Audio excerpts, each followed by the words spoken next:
여기 사업성이 압도적으로 좋습니다. 와, 이거는 진짜 교통 측면에서는 진짜 끝판왕이다. 재산 내역 중에서 아파트가 차지하는 비중이 굉장히 높더라. 그리고 조사하다 보니까 좀 놀랐던 게 다들 아파트 투자 잘 하신다. 안녕하세요, 반갑습니다. 랭군입니다. 오늘은 대통령 후보 분들의 아파트로 살펴본 부동산 월드컵 한번 진행해 보고자 합니다. 재미로 하는 겁니다. 이분들이 보유한 부동산 월드컵, 예전에 그 내 집 마련 상담 온 분의 영상을 만들면서 이제 부동산에 대해서 부정적인 이야기를 하는 정치인들이 있었는데, 그분들조차도 사실은 똘똘한 한 채 정도는 보유하고 있다, 이런 이야기를 제가 해드린 적이 있거든요. 자, 오늘은 좀 더 구체적으로 그분들이 소유한 부동산을 가지고 월드컵을 해보면 어떨까? 자, 그런 생각이 들었습니다. 누가 더 많이 벌었는지 보다는 이제 앞으로 어떤 곳이 더 많이 상승할지 측면에서 평가를 해보도록 하겠습니다. 자, 먼저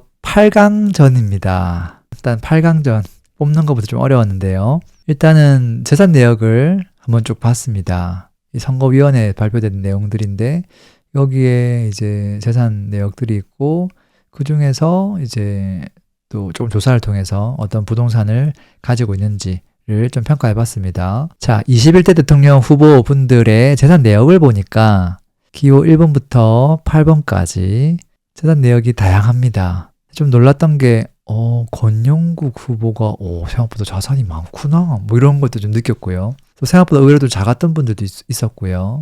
자, 본격적으로 8강전 후보 한번 만나보도록 하겠습니다. 일단 지금 각 여당, 야당을 대표하는 지금 후보분들이죠. 이재명 대표하고 김문수. 자, 이 각 후보 두 분을 보겠습니다. 이재명 후보가 지금 소유하고 있는 아파트, 분당 순회동 양지 마을 1단지 금호 아파트입니다.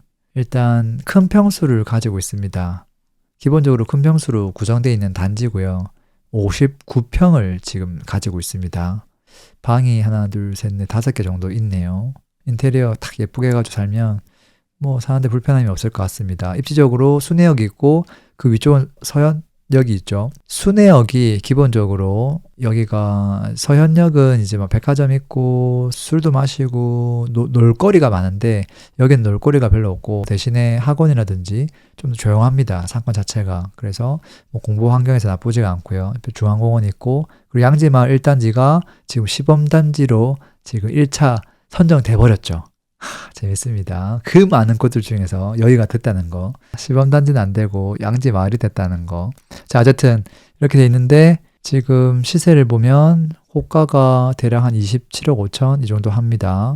그리고 공시가격은 14억 5천인데 한 52%? 거의 절반밖에 안 됩니다. 그래서 재산 신고한 거에서 사실은 곱하기 2를 해줘야 된다, 이런 생각이고요. 어쨌든 분당을 대표하고 선도지구 지정됐기 때문에 시세도 많이 상승을 했습니다. 그리고 최근 한 1년 6개월 동안 서울에서 상승률 측면으로 봤을 때 시세 차익은 뭐 강남이나 서초가 더 많이 올랐을 수도 있지만, 상승률 측면에서는 거의 뭐 탑 수준에 해당하는 지금 분당이다, 이렇게 보시면 될 것 같고요. 그리고 여기가 평수가 크다 보니까 이거를 더 가지고 가면 나중에 제일 큰 평수를 신청할 수 있거나, 아니면 1+1 이런 것들도 신청 가능성이 좀 있지 않을까 싶습니다. 혼자 하는 게 아니라 여기 전체 다 같이 하는 거거든요. 통합으로.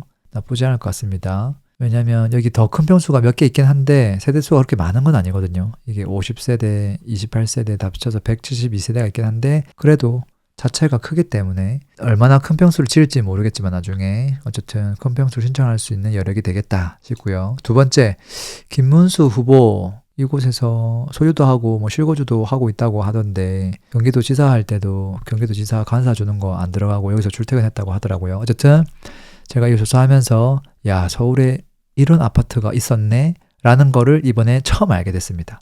전혀 관심이 없는 입지에 전혀 관심이 없는 아파트다 보니까 여기 이런 게 숨어 있었네 라는 걸 봤고, 은천 2단지인데 1단지는 30평대 위주고요. 2단지는 보니까 21평이랑 24평 이렇게 구성되어 있습니다. 그리고 심지어 방이 2개밖에 안 됩니다. 복도식인지 계단식인지 봤더니 앞에 21평 같은 경우는 복도식이고 24평 같은 경우는 계단식이라고 돼 있는데, 제가 지도를 확대해 보니까 이 구조가, 여러분들 나중에 구조를 한번 보시면 좋을 것 같은데, 여기 단지를 보시면 이쪽은 작은 평수라서 복도식이고요. 이쪽은 계단식이긴 한데 이게 말도 안 되는 게 두 개를 합쳐놨잖아요. 총 이렇게 4개 호실이 있는데 이렇게 합쳐두면 뒤쪽으로 이게 어떻게 될까요? 창문이 없겠죠. 이 맞바람이 안 치는 구조로밖에 될 수가 없거든요. 근데 이런 구조가 뭐 지역마다 조금씩 있긴 한데 진짜 좀 불편하거든요. 거주하기가. 그래서 보면 여기 부엌이 있긴 한데 아, 여기 100% 창문이 없겠구나. 이쪽만 창문이 있고 그런 생각이 듭니다. 그리고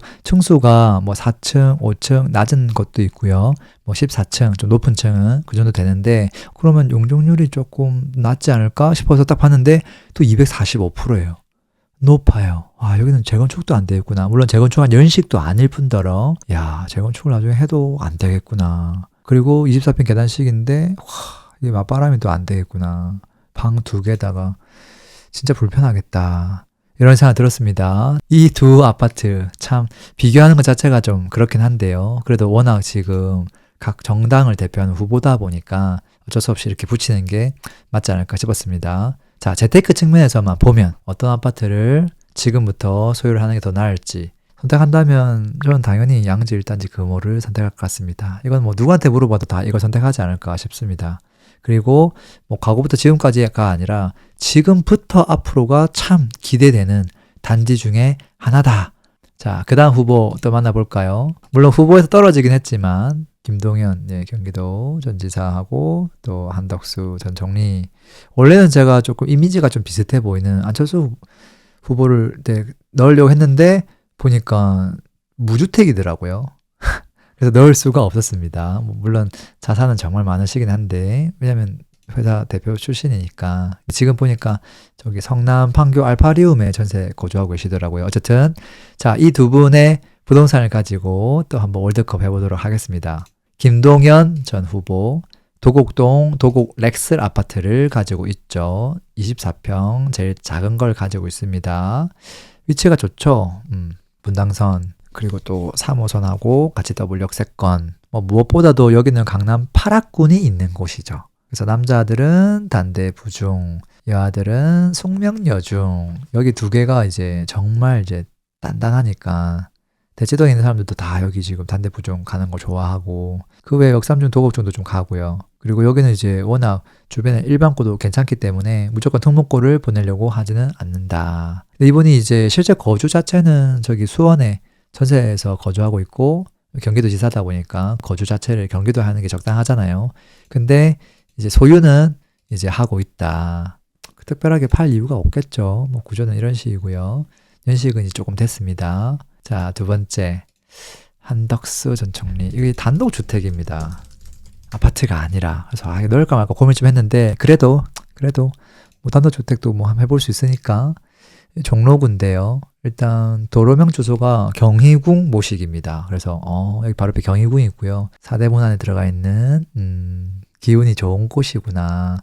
여기가 뭐 평당 뭐 강남이 아니니까 뭐 강남은 평당 1억이 넘는 데가 많지만 여기는 이제 그 정도는 아니라서 그래도 조금 여기 도로가 좀 좁다 보니까 그렇게 비싼 입지는 아닙니다. 근데 그래도 위치는 나쁘지 않죠. 특히나 이제 뭐 용산 뭐 출근하고 했을 때 나쁘지 않았겠죠.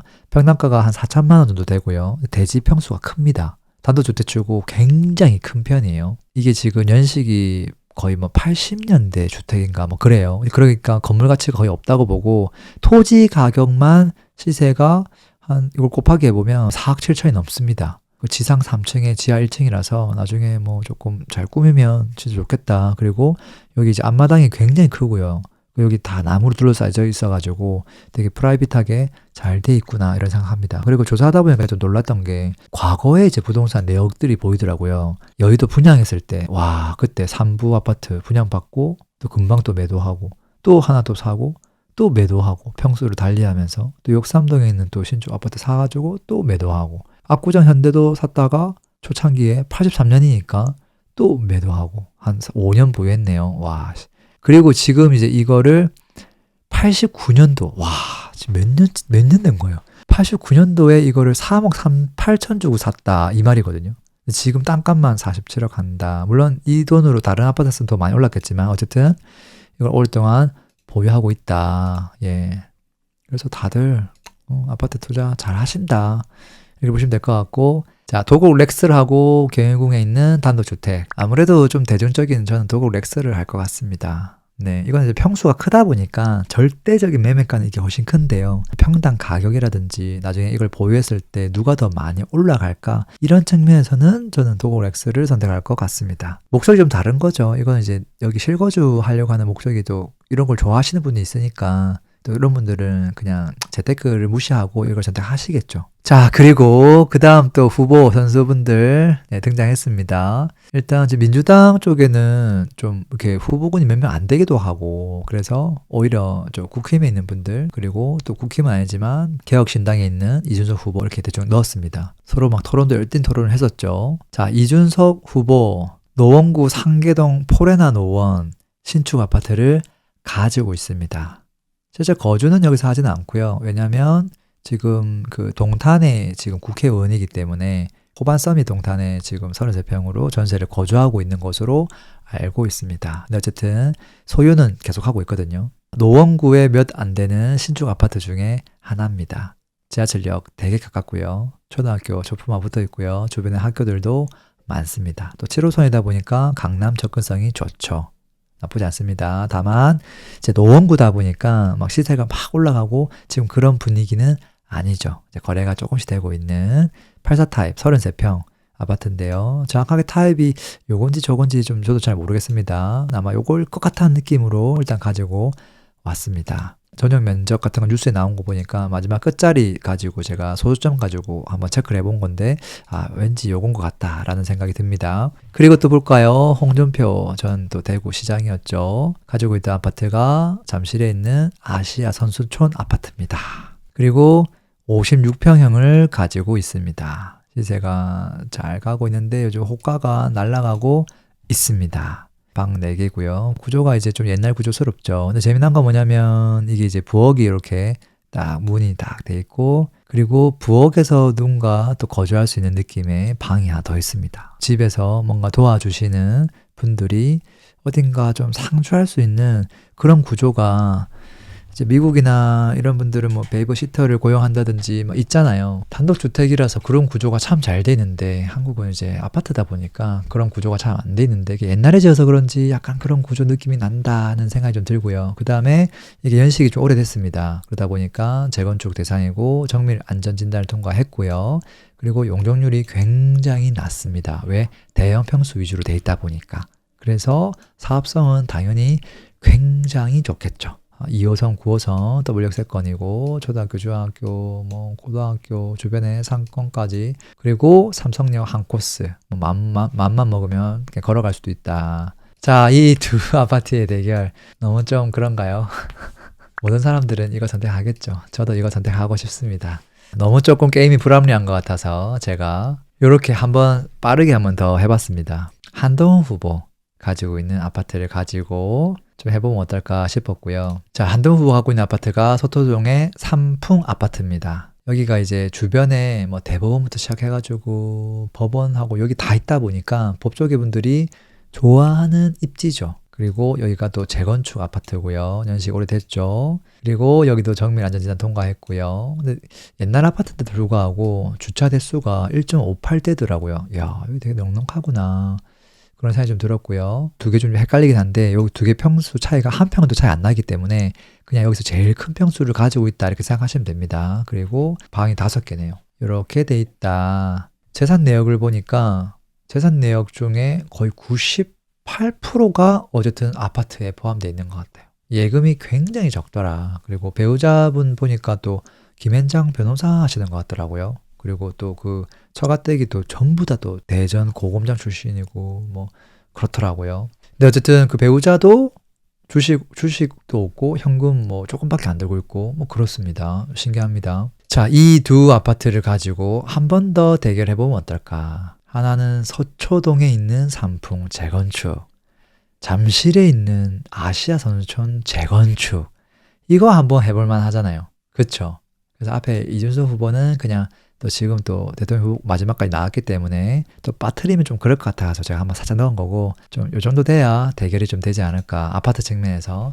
여러분 어떤 거 선택하시겠어요? 서초구, 서초동에 있는 삼풍, 송파구, 자 잠실동에 있는 아시아 선수촌. 아마도 또 서초만 보고 가시는 분 있을 것 같은데 저는 요거 선택할 것 같습니다.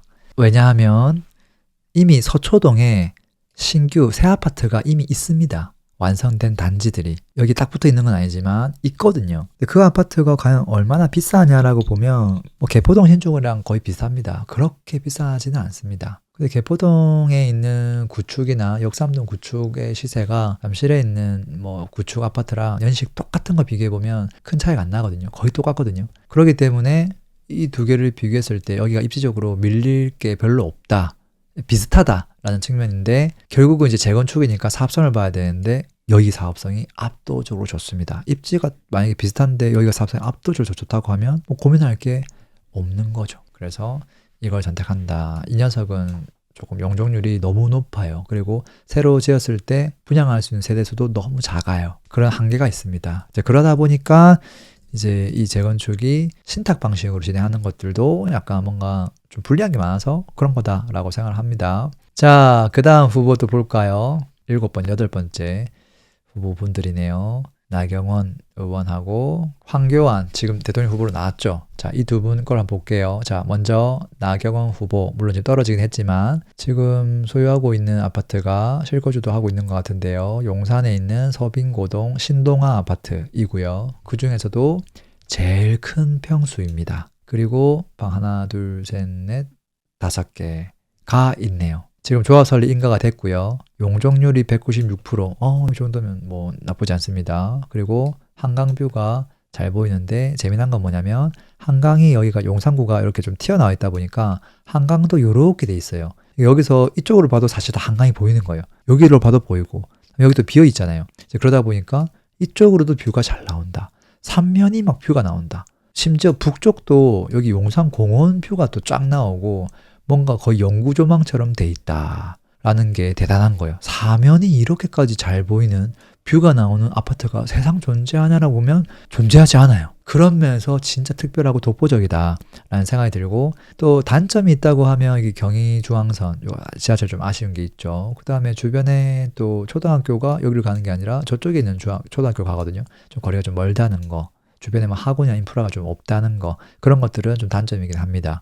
또 장점이 있다면 약간 요새처럼 돼 있는데 요새가 일반인한테는 그게 단점인데 되게 부유층 분들은 고립되는 걸 좋아하거든요. 그러니까 이게 특이한 게 뭐냐면 이 아파트를 여기 사는 사람이 아니면 여기 지하철에서 내릴 이유가 1도 없습니다. 왜? 주변에 아무것도 없으니까. 완전 프라이빗하죠. 아파트가 한 10개쯤 있는 동네라고 하면 지나가다가 자기 집 갈 건데 옆에 있는 아파트도 기웃기웃할 수 있잖아요. 근데 그런 거 되게 싫어하거든요. 근데 그런 면에서 장점이다. 여기는 오히려 단점이 아니라. 그리고 또 뭐가 있냐면 부유한 분들은 지하철 타는 것보다 차량 이동을 훨씬 선호하죠. 근데 이게 바로 오른쪽에 지금 반포대교, 바로 왼쪽에 동작대교, 거의 진짜 바로 옆에 있고 강명북로가 바로 있어가지고 와 이거는 진짜 교통 측면에서는 진짜 끝판왕이다. 이런 생각도 듭니다. 자, 그 아파트가 시세가 지금 이렇게 하다가 호가가 이렇게 빵 떠 있습니다. 물론 거래는 안 됐지만 그리고 여기 또 신분당선 연장 호재가 있어요. 그러면 또 강력해지죠. 지금 지하철 타고 강남 가는 게 불편한데 신분당선 나중에 되면 장난 아니다. 이제 그런 것들도 좀 염두에 둬야 되겠다라는 거고요. 우리가 지금 공부하려고 하는 거니까요. 자, 그리고 이제 황교안 후보 같은 경우는 예전에 뉴스 엄청 나왔습니다. 그때 막 2주택자인데 어쩌고저쩌고 하면서 집을 팔았니 안 팔았니 뉴스 나왔었는데 이게 이분이 갖고 있던 게 원래 신반포 11차 재건축 아파트를 갖고 있었고 그게 지금 매입풀 자해가 된 겁니다. 매입풀 자해가 됐고 이제 입주를 준비하고 있죠. 그분이 갖고 있던 평수가 제일 컸던 47평을 갖고 있었습니다. 47평을 가지고 있었다는 말은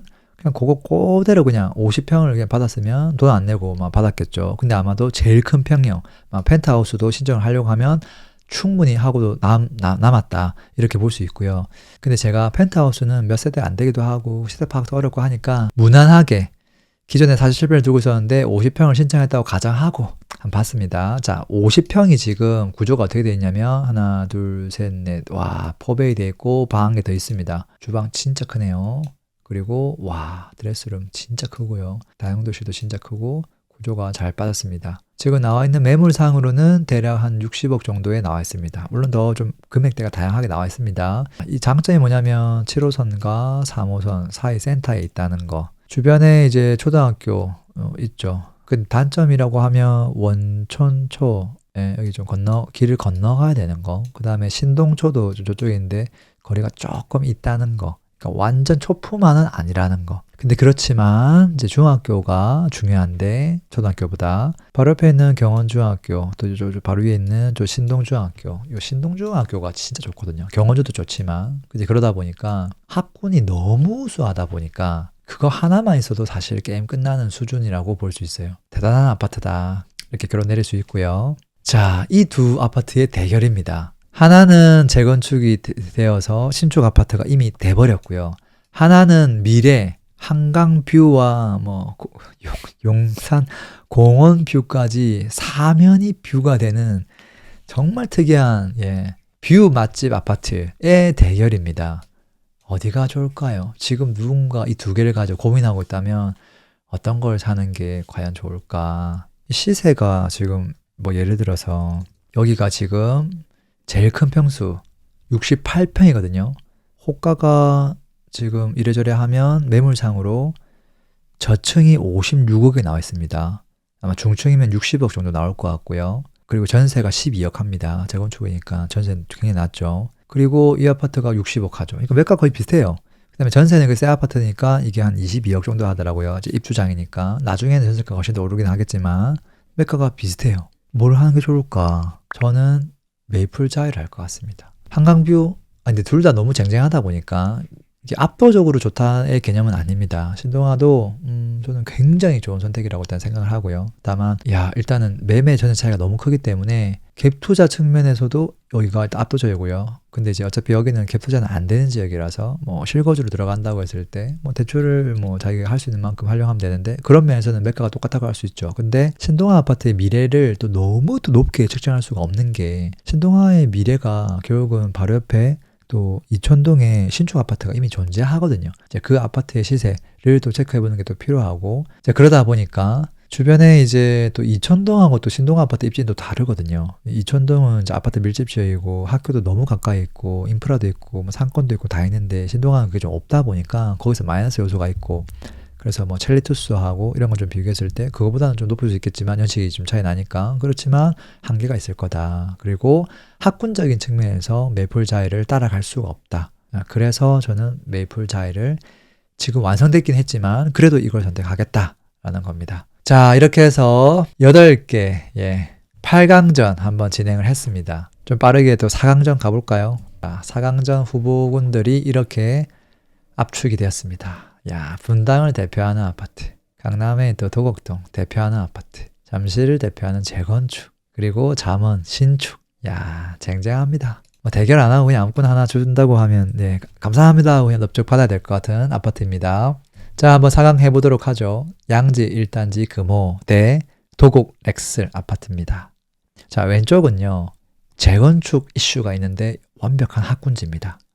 오른쪽은요 아무런 이슈가 없는 그냥 구축 아파트인데 또 파라곤이 있는 지역입니다. 입지는 당연히 강남이 좋고 변화사항에서는 분당 시범지구가 좋죠. 시세는 차이가 좀 납니다. 같은 평형으로 비교를 하면요. 뭐 이거는 33평이면 도굴에서 35억인데 이거는 그 절반밖에 안 하거든요. 17억, 8억 사이. 일단 기본적으로 도굴 렉스를 해야죠. 아무 변화사항이 없어도 입지가 여기가 압도적으로 더 좋기 때문에 저는 이걸 할 거고요. 이게 나중에 신축이 됐을 때 그 기간 동안 변화사항이 있기 때문에 시세가 다른 곳들보다 조금 상승률이 높을 수 있습니다. 근데 저는 그것만 생각하지 않고 그게 완성되고 나서 신축이 되고 나면 이것도 변화사항이 없잖아요. 그랬을 때 결국은 입지 좋은 곳이 연평균 상승률이 더 높습니다. 그래서 저는 이걸 선택하겠다. 자, 잠실의 아시아 선수촌 대 메이플 자이의 대결이네요. 물론 아까 그 후보자들이 소유했던 아파트의 단지 평형이 이제 워낙 이제 크고 뭐 이렇게 다양하다 보니까 그 평형의 그 매매가로 비교를 하는 건 좀 그렇고 오늘은 아파트 월드컵이니까 그냥 있는 그대로 이 아파트끼리 비교를 할 수밖에 없을 것 같습니다. 자, 아시아 선수촌은 지금 또 재건축이 될 곳이죠. 그리고 메이플자이는 이미 재건축이 돼가지고 완성된 신축의 싸움이에요. 저는 기본적으로 변화사항보다 입지를 더 중요하게 보거든요. 입지가 비슷하면 변화사항이 큰 곳에다 점수를 줘야 되겠지만 입지 차이가 크다고 하면 저는 변화사항을 작게 보거든요. 그리고 희소성을 좀 봐줘야 될 것 같은데요. 어떤 게 더 희소성이 있을까? 아시아 선촌이 신축을 변모했을 때 이 아파트랑 경쟁하는 아파트가 과연 몇 개가 될까 하고 생각해보면 머릿속에 떠오르는 아파트가 있거든요. 잠시주고 5단지가 되면 걔는 한강이 보이니까 얘보다 더 비쌀 수도 있겠는데, 그리고 한강뷰가 안 보이는 아파트들, 예를 들면 입지가 조금 더 떨어지긴 하지만 올림픽 선수촌, 거기도 얘를 또 자꾸 이렇게 따라오려고 하겠구나. 그 다음에 역삼동에 있는 신축, 개포동에 있는 신축, 연식 차이가 또 거의 똑같은 게 많이 있다고 하면, 그리고 또 개포동에 있는 또 5단지, 6단지, 7단지 뭐 이런 또 재건축 단지들이 있거든요. 그것도 신축이 됐을 때 과연 밀릴까 보면 또 그냥 경쟁 상대인데 이런 생각 들거든요. 근데 메이플자이를 이길 수 있는 애가 몇 명이나 있을까 하고 생각해 보면 반포에 있는 대장 아파트 몇 개, 또 한강뷰가 보이는 거, 그 다음에 잠원에 있는 재건축 중에서 뭐 잠원 2단지나 한강뷰가 보이는 것들, 이런 것들은 당연히 메이플자이보다 더 크겠지만, 야, 합군이 이 정도로 완벽하고 교통 완벽하고 입지가 양호한데 초도 대단지잖아요. 또 이거를 이길 수 있는 단지는 진짜 손에 꼽을 정도겠구나, 그런 생각이 듭니다. 그래서 저는 메이플자이를 선택할 것 같습니다. 자, 결승인가요? 자, 도곡 렉슬 대 메이플자이. 강남이냐 서초구냐, 도곡동이냐 잠원동이냐, 여러분의 선택은 뭡니까? 댓글 남겨주시면 좋을 것 같고요. 저는 메이플자이를 할 것 같습니다. 도곡 렉슬이 신축이라 하더라도, 똑같은 연식이라 하더라도 저는 이걸 할 것 같습니다. 큰 차이는 없을 수 있어요. 이게 만약에 진짜 신축이었으면, 또 워낙 대단지고 또 상품성도 메이플자이처럼 진짜 완벽하게 예쁘게 진짜 새로 딱 만들었다고 가정을 하면 해볼만 하죠. 근데 지금 그런 상태가 아니잖아요. 이제 그러다 보니까 좀 옛날에 좀 지었던 느낌이 있거든요.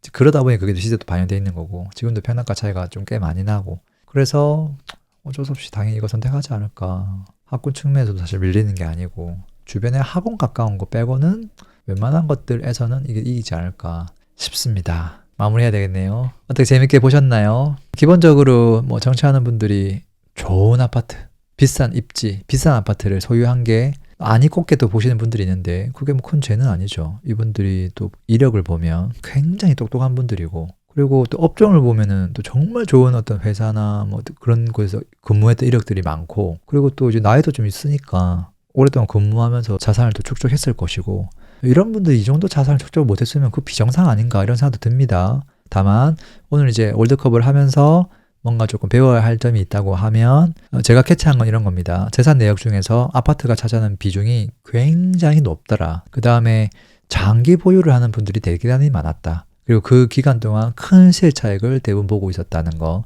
그리고 입지가 좋은 곳을 너무 좋아하고, 또 좀 더 나아가서 입지 좋은 재건축도 좋아하더라. 그리고 이제 그런 것들을 오래 가져가다 보니까, 예전에는 뭐 재건축 시작도 안 했던 단지들이 이제는 뭔가 정밀 안전 진단도 하고 조합 설도 하고 한 단계 나아가면서 이제 시세가 이제 분출하는 거죠. 그럴 기간을 계속 보유하고 있었다는 거. 그리고 또 이게 재건축이 되면 큰 평형을 가지고 있어야 나중에 재건축됐을 때 제일 큰 평수 신청할 수 있거든요.